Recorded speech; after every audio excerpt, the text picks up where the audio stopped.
Good evening, and welcome to a new offering from the Willits Community Theatre and radio KLLG 97.9 FM.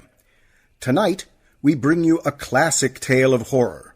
Originally from 1938, we bring you our version of the Orson Welles adaptation of Bram Stoker's Dracula. So, turn down the lights, listen to the children of the night, and join us for Dracula. Ladies and gentlemen, my name is Arthur Seward. I am here tonight to bear witness to the truth of certain events which you may find it hard to believe, but I ask you to believe them. I have here certain documents, telegrams, clippings from the press of the day, memoranda, and letters in various hands. All needless matters have been eliminated. Through the history almost at variance with the possibilities of contemporary belief, they stand forth as simple fact.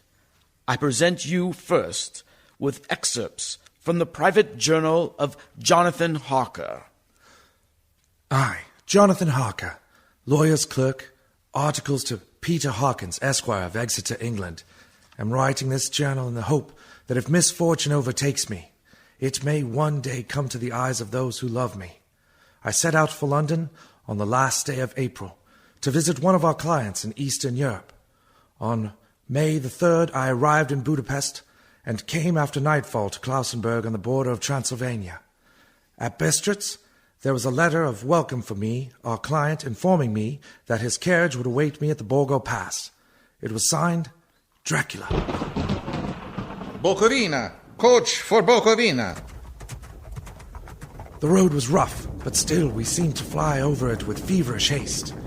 When it grew dark, there seemed to be some excitement among the passengers. They kept speaking to the driver and looking at me and urging him on with greater speed. The mountains seemed to come nearer to us on either side. Coachman! Coachman! What is it? Where are we? You are nearing your destination, young heir. This is the Borgo Pass. There are black, rolling clouds overhead, and in the air, the heavy, oppressive sense of thunder. Now we go through the pass. Is the young heir not expected after all? You are early tonight, my friend. A calash with 4 horses had drawn up beside us. Here, let me help you, sir. The coachman smiled, and the lamplight fell on a hard-looking mouth with berry red lips and sharp-looking teeth as white as ivory. We began to move. I looked back. The coach, with its load of passengers, had vanished from sight. We swept into the darkness of the pass. I struck a match. It was within a few minutes of midnight. Then, a dog began to howl somewhere far down the road. The wind was rising, moaning and whistling through the rocks, and the branches of the trees crashed together as we swept along. It grew colder and colder still, and fine, powdery snow began to fall. The baying of the wolves sounded nearer and nearer, as if though they were closing round on us from every side. We kept on ascending, always ascending. The howling of wolves was growing less.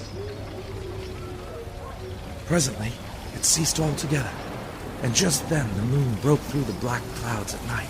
By its light, I saw around us a ring of wolves running alongside the carriage, in silence, with white teeth and lolling red tongues, long, sinewy limbs and shaggy hair. Welcome to my house. I must have fallen asleep. The carriage had pulled up in the courtyard of a vast ruined castle. The coachman was nowhere to be seen. Welcome to my house. Come freely, go safely, and leave something of the happiness you bring. Count Dracula.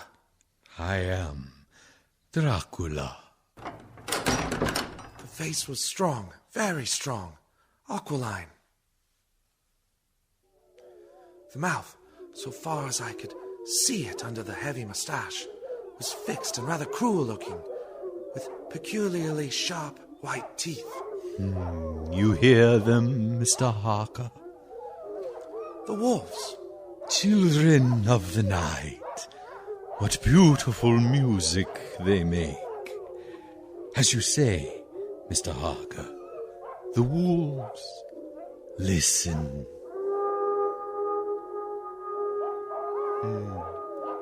Come now.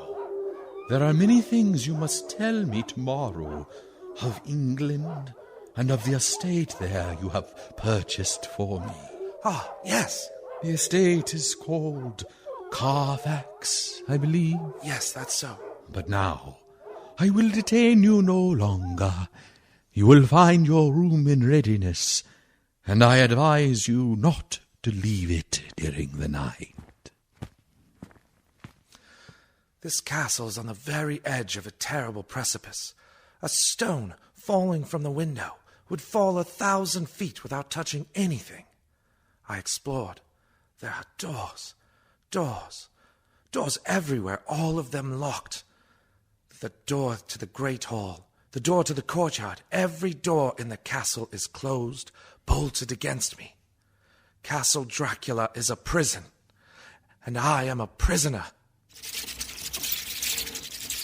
The next night, I could not sleep, so after a few hours I got up, and, lighting my candle, I placed my shaving mirror on the dressing table and was just beginning to shave. You feel rested, Mr. Harker?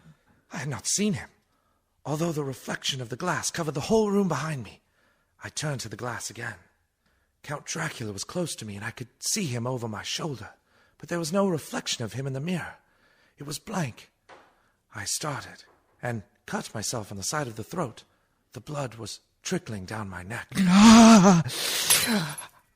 My mirror! Blood! The blood! Wipe the blood from your face, Mr. Harker, and take care how you cut yourself. It is more dangerous than you think in this country. When I awoke, I found most of my things were gone. My passport, my notes, my letter of credit. I could find no trace of them anywhere, and my door was locked from the outside. June 20th. There's work of some kind going on in the castle. Now and then I hear the far-away, muffled sound of mattock and spade. And last night, the second of 3 dated letters which Dracula made me write. The second of that series which was to blot out the very traces of my existence from the earth went forth. Count Dracula! Yes, my young friend. Well, what of me? When am I free? When can I leave this place? Free? Mr. Harker, you are always free. You want to leave? Would you like to leave tonight? Yes. Yes, in God's name. My dear young friend, not an hour shall you wait in my house against your will. Come, follow me. Your door seems to be bolted. How strange. Your door is locked. In God's name, open it. As you will, Mr. Harker. You English have a proverb which is very close to my heart. Welcome the coming, speed the parting guests. Good night, Mr. Harker. Shut the door! Shut the door! Shut the door! Shut! The door is shut, Mr. Harker. I take it you will remain.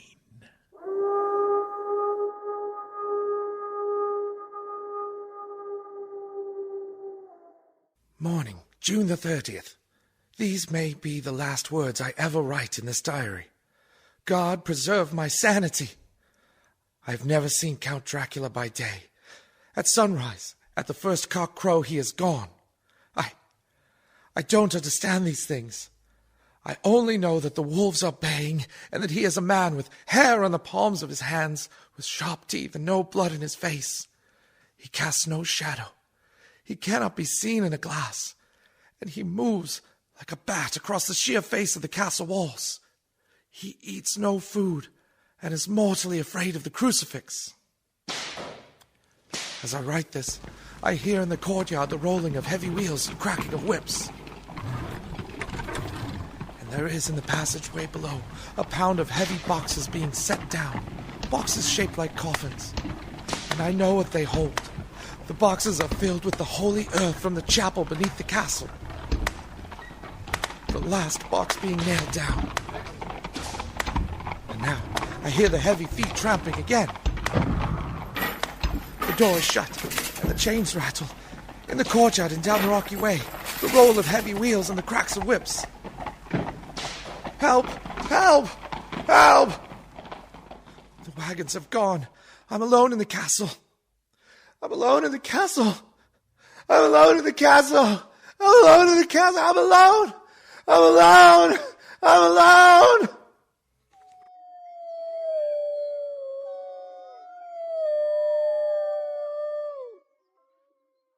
Ladies and gentlemen, this is Dr. Seward. Mr. Hawker's journal terminates at this point. I now present into evidence a clipping dated August of that year from the Yorkshire Telegraph from my correspondence in Whitby. One of the greatest and sudden of storms on record was experienced here today. The weather has been somewhat sultry, but Saturday evening was fine. The band was playing, the piers were crowded with holidaymakers. The winds went away entirely in the evening, and there was a dead calm. There were but a few lights at sea. The only sail noticeable was a foreign schooner under full canvas that was seemingly going westward. A little after midnight came a strange sound from over the sea, and high overhead the air began to carry a strange, faint, hollow booming. Then, without warning, the tempest broke, and there, with all sails set, was the foreign schooner rushing with terrific speed toward shore. A searchlight was turned on her, and there, lashed to the helm, was a corpse, with drooping head which swayed horribly to and fro at each motion of the ship. A moment later she crashed. Then a strange thing was seen. At the very instant she touched land, a huge dog sprang up on deck from below, and running forward jumped from the bow onto the sand, and making straight up the east cliff towards the graveyard, vanished into the night. The Coast Guard, going abroad at dawn, found the dead man fastened to the spoke of the wheel. Tightly clutched in one hand was a crucifix. The man must have been dead for quite 2 days. In the pocket of the dead man's coat was found a bottle, carefully corked, containing a roll of paper. This proved to be an addendum to the ship's log. There was found on board only a small amount of cargo, and that of a most unusual nature. Apparently the ship carried nothing but earth, common earth, packed away in wooden boxes, shaped much like coffins. Log of the Demeter, Russian flag, Black Sea to Whitby, July 6th. Finished taking in cargo, a queer cargo, boxes of earth. At noon, set sail. East wind, fresh. Crew, 4 hands, 2 mates, cook and myself, captain. July 11th. Entered Bosporus. At dark, passed through Dardanelles. Mates reported in morning that one of crew, Viadin, was missing. Took larboard watch 8 bells last night. He was relieved by Talasian, who never came to his bunk. There is something aboard this ship. Oh, God. No, don't laugh, Captain. In the rain last night, I saw a tall, thin man go up the companionway and along the deck forward and disappear. When I go to the bow, no one. And the hatchways were all closed. July 22nd. Rough weather the last 3 days. All hands busy with sails. No time to be frightened. Past Gibraltar and out through Straits. All well. July 24th. Last night, another hand was lost. Disappeared. Like Taliesin, he came off his watch at midnight, and we never see him again. You take your watch now. I don't take watch alone no more. Nor will I. No more. Double watch. Double watch. July 29th. Had single watch tonight, as crew too tired to double. When morning come... Hey, Balaki, below. Balaki, where are the guns? Balaki gone like the others. Like all the others. The mate and I have agreed to go armed henceforth. July 30th. Last night. We are nearing England. Weather fine, all sails set. Captain! The men on watch are missing. More missing. Now, only self and mate and one hand left to work ship. August 3rd. 2 days of fog and not a sail sighted. At midnight, I went to relieve the man at wheel, and when I got to it, I found no one there. It's here. I know it now. I saw it. Like a man. Taller and thin, ghastly pale. It was in the bow and looking out. I gave it my knife, but the knife went right through it, empty as the air. What are you talking about? It's here! I know it now. I'll find it. It's in the hold. It's in one of those boxes of earth. I'll unscrew them one by one and see. And see! He is mad. Stark raving mad. It's no use my trying to stop him.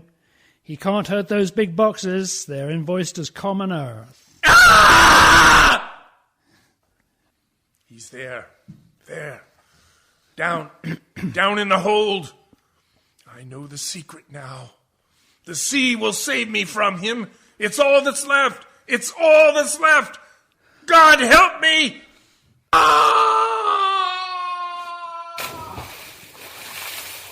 August 4th. I am all alone on my ship, and still the fog. I dare not go below. I dare not leave the helm, so here all night I stayed. And in the dimness of the night, I saw it. I saw him. God forgive me, but the mate was right to jump overboard. It was better to die like a sailor in the blue water. But I am captain, and I must not leave my ship. I have tied my hands to the wheel. When my strength begins to fail, and along with them I shall tie that which it dare not touch, my crucifix. I am growing weaker, and the night is coming on. God and the Blessed Virgin help a poor ignorant soul trying to do his duty.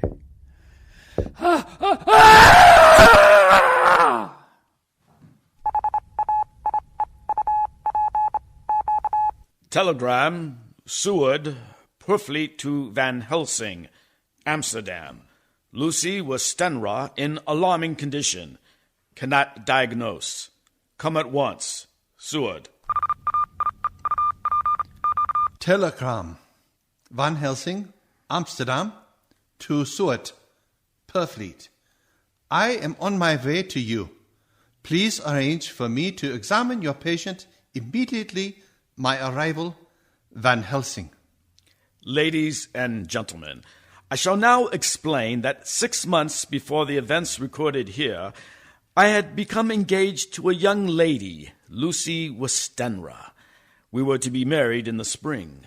My old teacher, Professor Van Helsing, arrived at 4 the next afternoon. I took him at once to Lucy's house. She lay in her bed, asleep. She was ghastly, chalkly pale. The red had seemed to gone even from her lips and gums, and the bones of her face stood out. Young miss is very bad. Very bad. She must have blood, or she will die. She is not anemic. The qualitative analysis of her blood is quite normal condition. It is strange. I do not like to think how strange.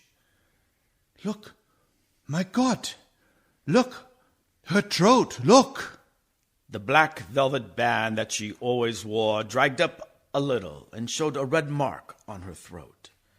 Just over the external jugular vein were 2 punctures, not large, but not wholesome-looking. The edges were white and worn-looking. Well, what is it, Professor? What's wrong with her? Speak frankly. You can tell me the worst. I wish I could, Suet. I wish I could. But I do not dare. But won't you tell me anything? I will tell you this. Your young lady is in a danger greater than death. You must believe me. If you leave her for one moment and harm befalls, you will not sleep easy thereafter. September 8th. I sat up all night with Lucy. Arthur, I'm afraid. My dear, you can sleep tonight. I am watching you. Nothing can happen. And I promise, at any sign of bad dreams, if I see anything, I'll wake you at once. You will? Will you really? Then I'll sleep. I sat all night by her bedside. She did not wake once during the night, although the boughs or a bat or something slapped almost angrily against the window pane. September 11th, still quoting from my private journals. This time, I received a message from Purfleet. It read, 10:20 p.m., St. John's Hospital. Serious complications, case 891. Your immediate presence in London imperative. I had no choice. Sometime later, a paper was found among Lucy Westenra's belongings. I write this and leave it to be seen so that no one may get into trouble from me. I went to bed as usual, taking care that the window was closed, as Dr. Van Helsing had directed. About 2 a.m, I awakened. I went to the door, called out, "Arthur! Arthur!" There was no answer. Something's broken the window. I'm in a room alone. I dare not go out. The house seems to be empty. The air, full of specks floating, circling in the draught from the window. The light burns blue, dim. What am I to do? Something very sweet and very bitter all around me, like I'm sinking into deep water. There's a singing in my ears. You shall be flesh of my flesh, blood of my blood.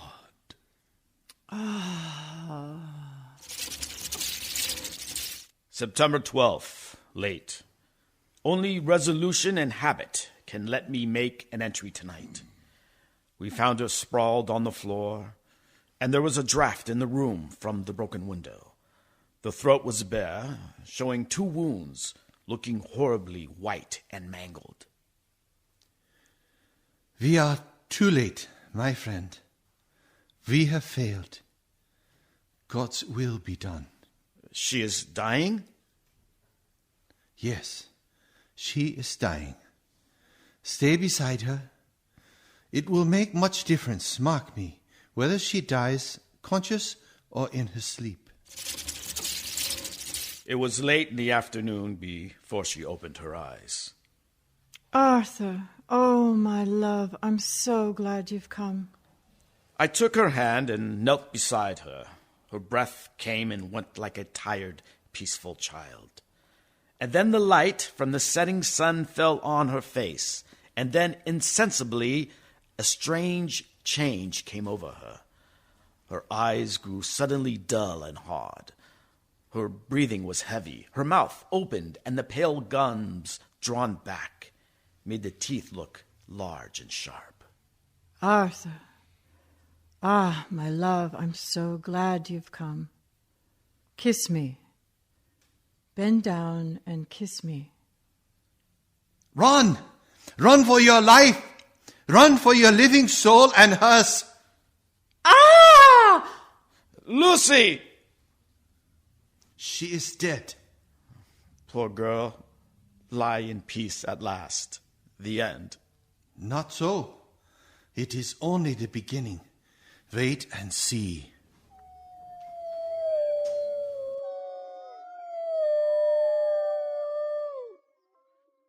Extra special! Extra special! Kensington Horror! Westminster Gazette, September 25th. A Hampstead mystery. The Kensington Horror and the Woman in Black are vividly recalled to mind by a series of events that have taken place recently in the neighborhood of Hampstead. Several cases have occurred of young children straying from home or failing to return from playing on the heath. In all these cases, the children have given as their excuse that they have been with a beautiful lady who offered them chocolates. In each case, the child was found to be slightly torn or wounded in the throat. The wound seemed such as might be made by a rat. Extra special! Or a small dog. Extra special! Extra special! Hampstead Horror! Read about the beautiful lady! Read about the beautiful lady! Extra special! To Hampstead Horror. Another child injured by the beautiful lady. We have just received intelligence that another child is missed last night, was only discovered late in the morning. This has the same tiny wound in the throat. Well, Stuart, what do you think of that? You mean to tell me, my friend, that you still have no suspicions as to how poor Lucy died? Nervous prostration following on great loss or waste of blood. And how was the blood lost or wasted? You are a clever man, my friend, and a good doctor. But you do not believe that there are things that you cannot understand. You are wrong, Stuart. Are you aware of all the mysteries of life and death? Can you tell me why in De Pampas there are bats that come down at night and open the veins of cattle and horses and suck those veins dry?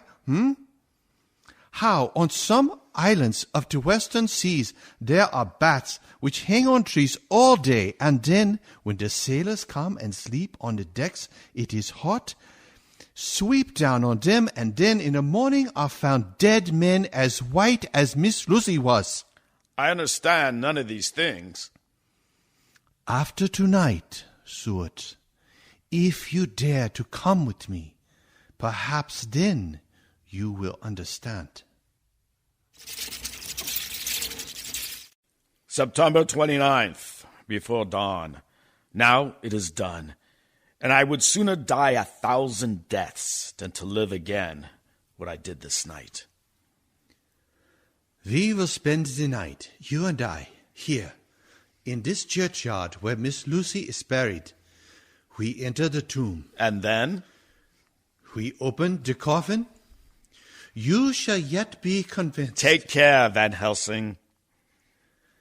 Miss Lucy is dead, is it not so?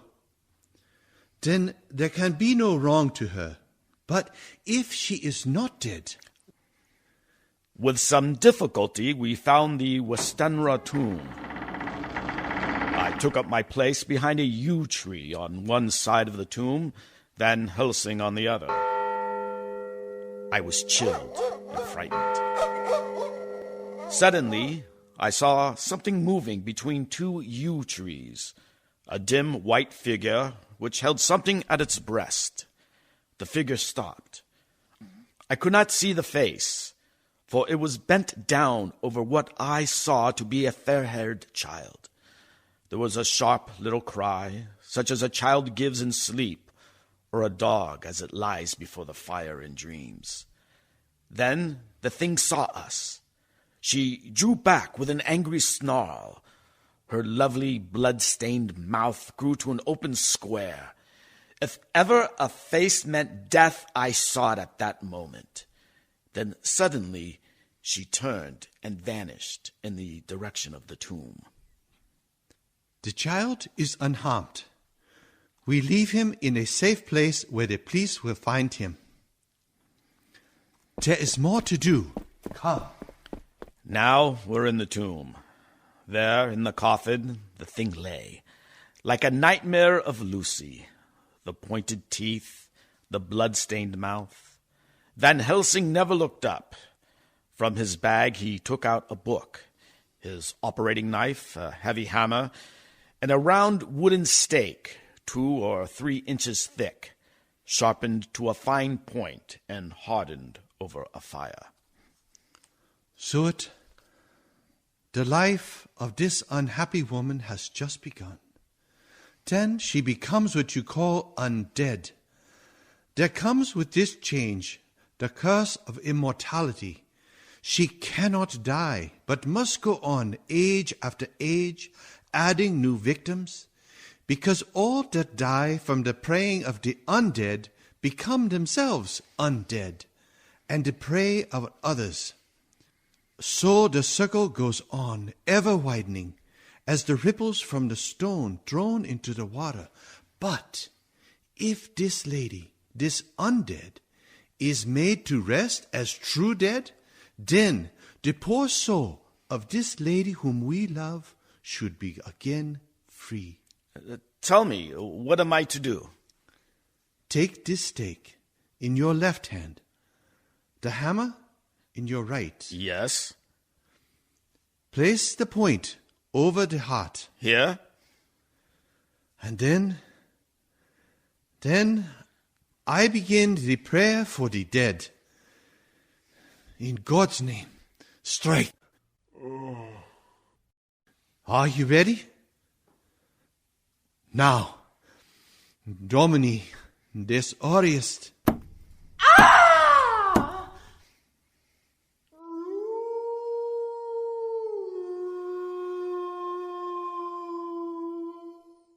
On the morning of July 11th, a man was found on the border of Transylvania.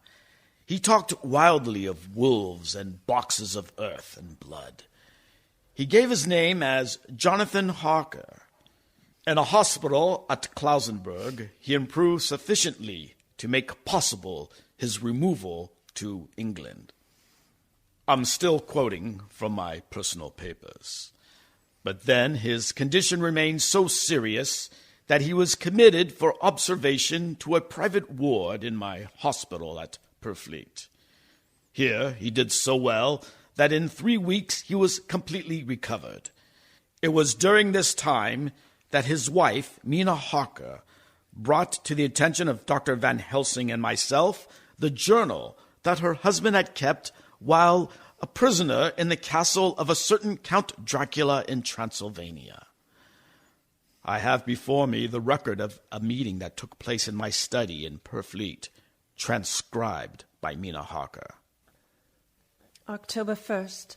Meeting again, 10 after 8. Jonathan next to me, Dr. Seward afterwards, and Dr. Van Helsing at the head of the table. My friends, there are such things as vampires. Had I known first what I know now, one so precious a life would have been spared for the many of those of us who love her. The vampire, which is among us himself, is so strong, he can direct all the elements, the storm, the fog, the thunder. He can command all meaner things, the moth, the bat, the owl, the fox, and the wolf. How then can we begin our stride to destroy him? How shall we find his place? And having found it, how can we destroy? My friends, it is a terrible task we undertake. To fail here is not mere life or death. If we fail, we become as him, foul things of the night as him. What do you say? I answer for myself. Come near. I'm with you. The professor laid a small golden crucifix at the table. We took hands, and our solemn pact was made. My friends, we too are not without strength. The vampire flourishes on the blood of the living. Without this, he cannot live. He throws no shadow. He makes no reflection in a mirror. He can transform himself to a wolf, a bat. He can come on moonlight rays as elemental dust. He can see in the dark. He can do all these things, yet he is not free. His power ceases at the coming of the day. Then, until night, he must remain in the shape in which he finds himself, and except in his coffin home, in those earth boxes, he cannot rest. When we can confine him in his coffin, then, my friends, if we obey what we know, we will destroy him. At that moment, something slapped wildly against the window. Then... Did you hit it? I don't know. We looked out of the window against the black sky. You could see nothing. Data are now positioned. From the Count's castle in Transylvania to Whitby came 50 boxes of earth. All of these, to our certain knowledge, were delivered at Carfax. Recently, 12 of these boxes have been removed. First step, ascertain whether all the boxes remain in the deserted house next door or whether any more have been removed. We must break into each of these boxes and sterilize the earth with holy water so he can no longer seek safety in it. And we must hurry. The events of the next few days are described in Jonathan Harker's journal. October 2nd, 5 a.m. Just returned from the empty house, left Mina here at home. Well, we've done our work at Carfax. The place was filthy, the air stagnant and foul, and alive with rats. We counted the boxes, only 38 of them. And over each one, the professor went through his same mysterious work. It was dawn when we got back. I found Mina asleep. She looks paler than usual. October 2nd. Soon after they left, I fell asleep. I remember hearing the sudden barking of the dogs, and then it was silent. I got up and looked out of the window. There was a thin streak of white mist moving across the grass along the wall of the house.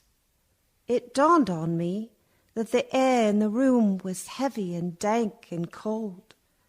The gaslight came only like a tiny red spark in the fog. I could see through my eyelids. The mist grew thicker and thicker.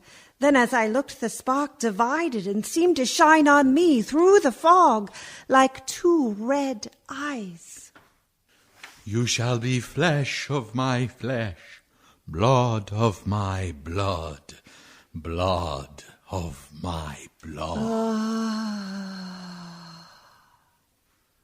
October 2nd, 8 p.m. We are on the track. 12 boxes were delivered to an empty house at 337 Piccadilly. My dear friends, until the sun sets tonight, Dracula must remain in whatever form he now has. We have this day to hunt out all his layers and sterilize them. Then he will have no place he can move and hide. But we only have until sunset. The house in Piccadilly was empty. Like the one at Purfleet, the same sickening smell is in the air. On the table, we found a clothes brush, a brush, and a comb, and a basin, the latter containing dirty water which was reddened as if with blood. The boxes are back here. 8, 9, 10, 11. Only 11? There's a 12th box somewhere. Gentlemen, it is after 6, and the sun is setting. We have no time to lose. He will return at any moment. Open the boxes. Quiet. Listen. Here it is.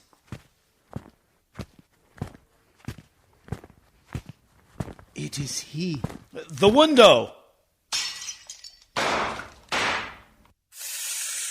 You waste your bullets, gentlemen. You think you baffle me? You with your pale faces all in a row like sheep in a butcher's. You think you have left me without a place to rest, but I have more, and time is on my side. The one you love is mine already. I have known her. Already my mark is on her throat. Flesh of my flesh, blood of my blood, she is with me always, over land or sea. October 4th, morning. Another meeting in the study at Purfleet. We must find that last remaining box. Gentlemen, we must find it. As long as that earth exists and pure, as long as there remains one place of refuge for Dracula, there is no safety and no peace for any soul in England. And for the undead never peace so long as he lives. Blood of my blood, blood of my blood. Mina! How do you know that? Quiet, quiet. With me always, over land and sea. Mina, my darling, how did you know that Dracula said those things? No, the words just came. Strange. There are times when somehow I feel that I am with him. At sunset? Yes, just as the sun sets, and again at sunrise.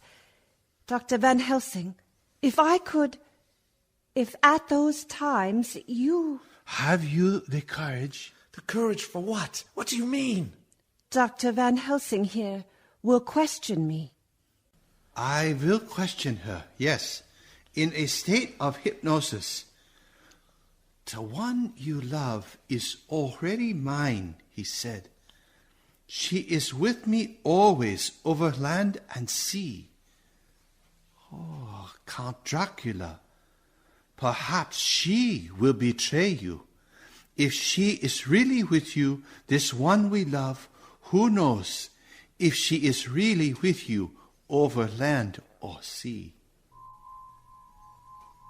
Blood of my blood. Mina. Yes. Answer me, Mina. Are you with him? Yes, I am with him. Where are you? I do not know. It is all dark. What do you hear? The lapping of water. I can hear it on the outside. Then you are on a ship? Yes. What else do you hear? There is the creaking of an anchor chain. What are you doing?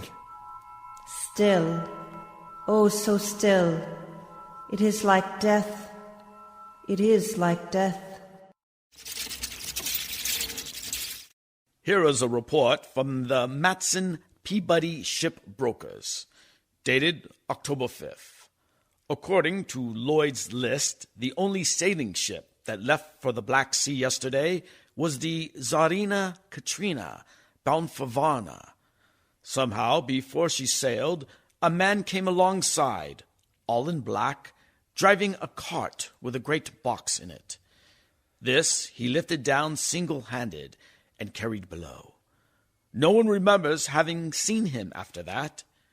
A heavy mist came up over Doolittle Dock until sailing time. The rest of London Harbour remained completely clear. Our plans are made. The average sailing time from London to the Black Sea is 3 weeks. We can travel overland to the same place in 3 days. We shall be waiting there for him when he arrives. October 15th. Arrived Varna about 5 o'clock. Mina feels stronger. Every morning before sunrise and just before sunset, she speaks to Van Helsing in a trance. Are you with him? Mina, tell me, are you with him? I am with him. What can you see? Nothing, all is dark.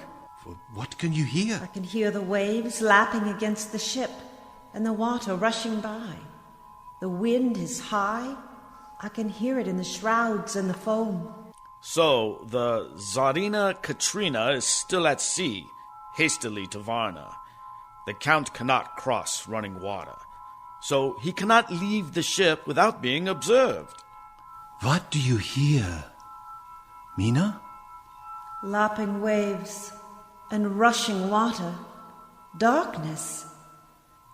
Darkness. A whole week of waiting. Dated telegram from Lloyd. Not yet reported. Not yet reported. Not yet reported. Not yet reported. Rushing water. Rushing water. Creeping mist. Darkness. Darkness and wind. October 24th. Telegram. Lloyd's, London, in Tahaka. Tsarina Katrina reported this morning from the Dardanelles. Lloyd's, London to Arca, October 28th. Tsarina Katrina in heavy fog, reported entering Galatz Harbour at 1 o'clock today. Galatz? Galatz is 38 hours from here. And the first train for Galatz leaves at 6:30 tomorrow morning. Oh, my friends, we have lost.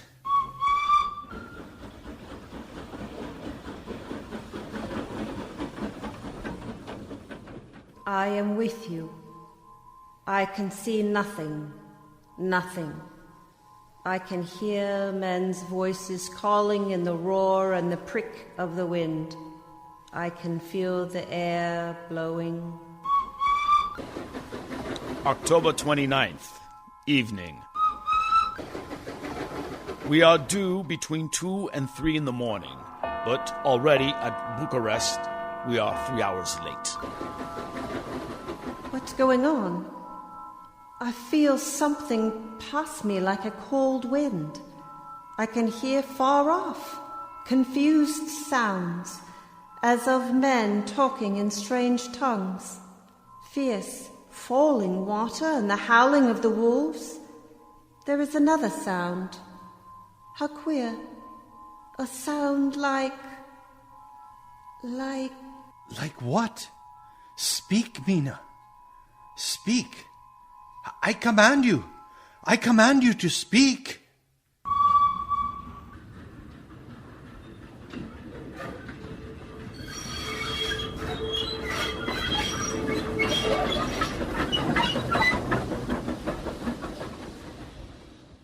Arrived in Galatz. Saw the captain of the Tsarina Katrina. Welcome aboard. We are over an hour before sunup. We receive a box for a party by name of Dracula. Had his papers aright, Emanuel Hildensheim his name was. Mr. Hildensheim? Yes. You unloaded a box yesterday? I got from Karloff. By order. Karloff. Mr. Kyloff? Oh, no. This morning, they find him dead inside the churchyard of St. Peter. They find him dead with his throat torn open.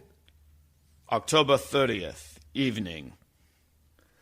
There are two ways in which Dracula can get back to his own place, by land or by water. We've examined the map and found the most likely river is the Sereth. You and I, Seward, will chart a steam launch and follow him up the river. Van Helsing and Mina will take a train to Veresti. From there, we shall go in track where Harker went to Bistritz, over Borgo. If you have not caught him before, we shall meet Dracula there.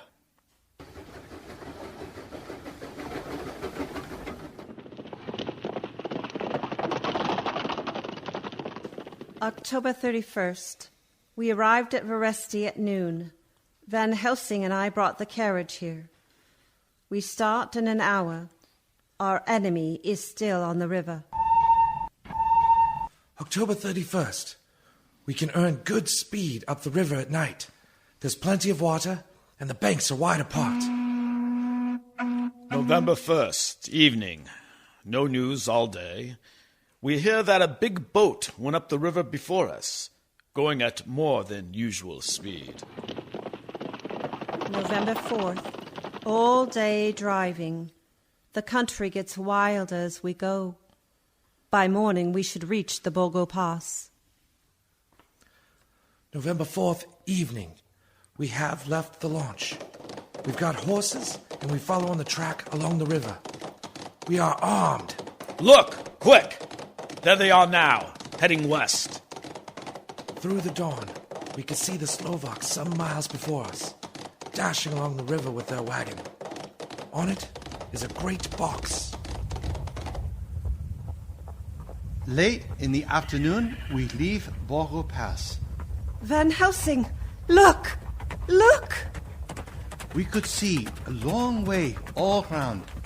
Far off beyond the white waste of snow, like a black ribbon curling between us and the river, not far off, came a group of men, mounted Slovaks, riding along.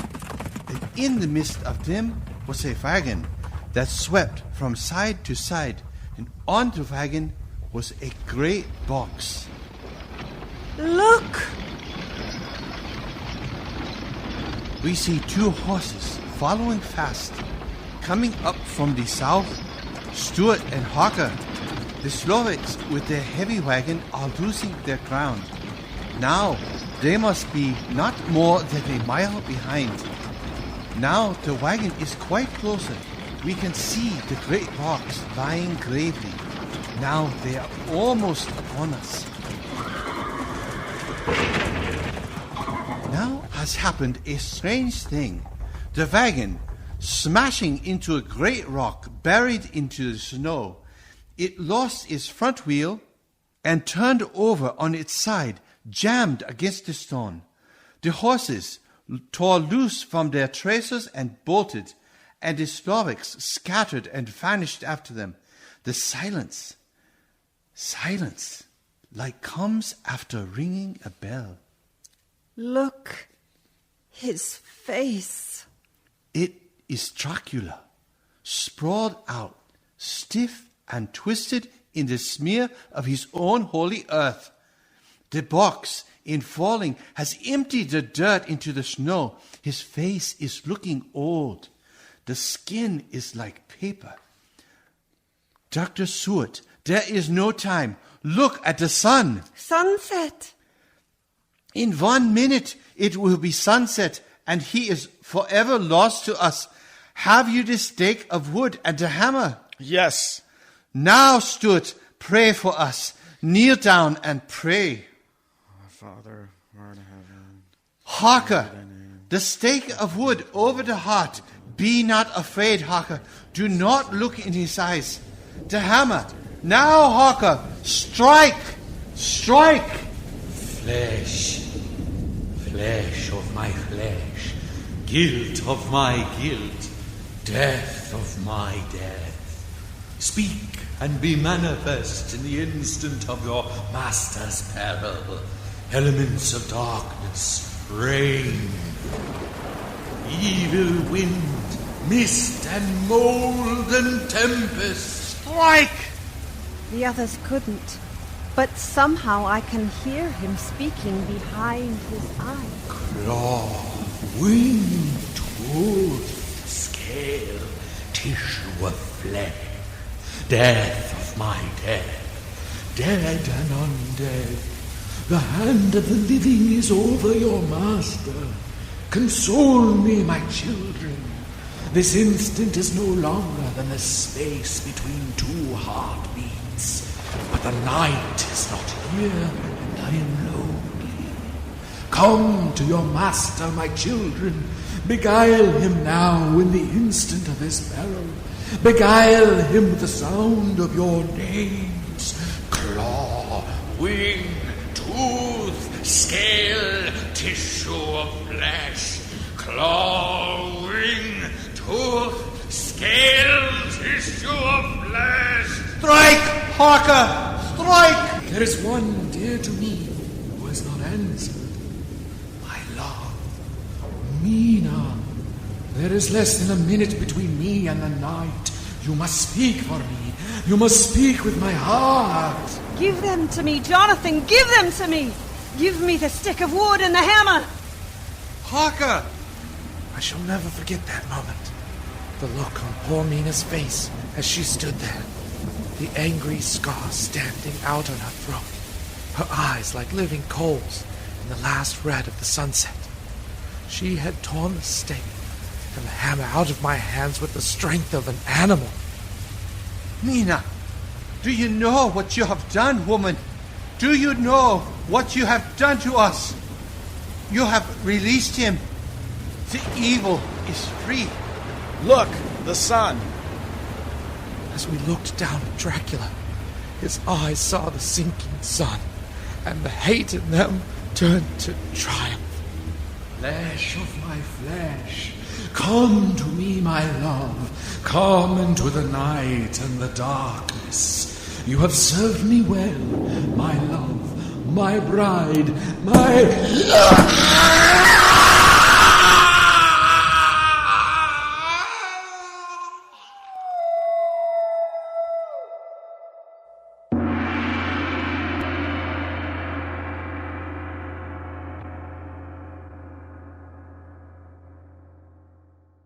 Ladies and gentlemen, all the evidence is now before you.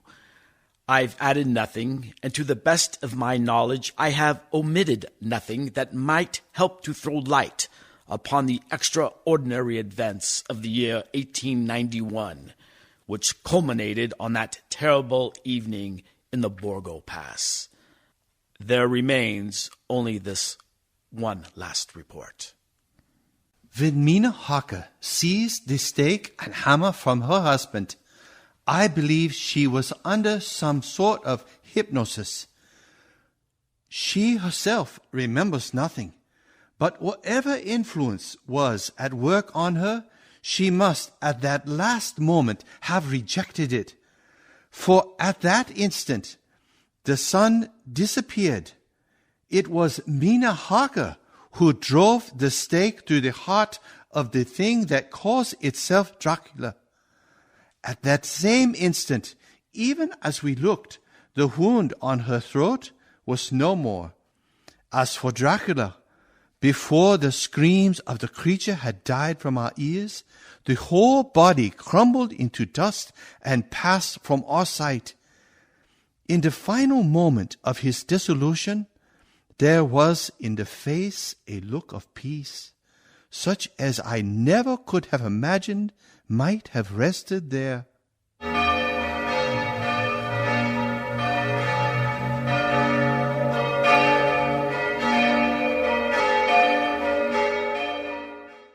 You have been listening to the Willits Community Theatre's radio production of Dracula from the 1938 Orson Welles script.